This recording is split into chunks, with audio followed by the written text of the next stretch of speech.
Իսկ ձեր ձեռքբերումները որոնք են։ Հաղթանակները, հենց այդ բառը օգտագործենք։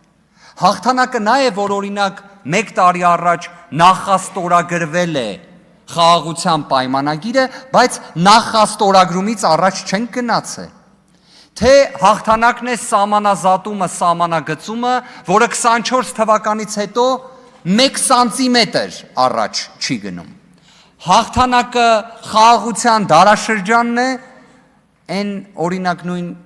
շատ լավ եմ էլի հիշում 2021 թվականին կարծես սկսվել էր հայ-թուրքական հարաբերությունների վերականգնման օրակարգը, Ռուբեն Ռուբինյանն էլ բանակցողն էր կամ բանագնացը, այդ սահմանը մինչ օրս չի բացվել։ Հիմա ձեր ձեռքբերումը ո՞րն է։ Ձեռքբերումը, լավ ասեմ ավելին, հաղթանակը։ Գիտեք, հայ հասարակությանը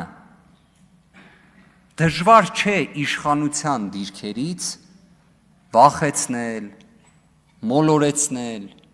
Դուք ի վերջո հիշեք, դուք հիշվելու եք պատմության մեջ, որպես Հայաստանի պատմության երևի թե միակ ուժը, որը այդքան ծանր դժբախտություն բերած պատերազմից մի քանի տարի հետո նախընտրական քարոզարշավը անցկացրել է այն լոզունգով, որ եթե մենք չընտրվենք, եթե մենք սահմանադրական մեծամասնություն չունենանք, արյունալի պատերազմա լինելու սեպտեմբեր ամսին։ Սա դուք եք ասել։ Լավ, ուզում եմ հասկանամ, դուք ինչ եք պատկերացրել, երբ հայ մարդուն, Հայաստանի Հանրապետության քաղաքացուն այդ մեսիջը փոխանցում եք, ինքը ինչ պետք է անի։ Պետք է մտածի դուք սուտ եք ասում,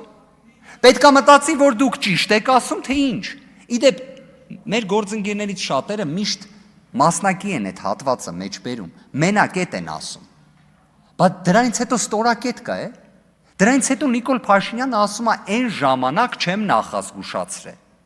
Հիմա նախազգուշացնում եմ։ Այսինքն բացում է 44 օրյա պատերազմի վերքը,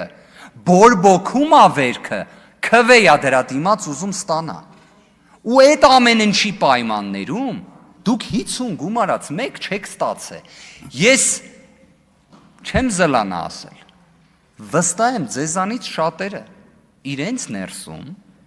գիտեն ինչա նշանակում 50+1 ստանալ եւ ինչա 50+1 չստանալ։ Դրա հետևանքները դուք շատ լավ գիտեք։ Հայ հասարակությունն էլ գիտի, բոլորը գիտեն, դուք էլ շատ լավ գիտեք։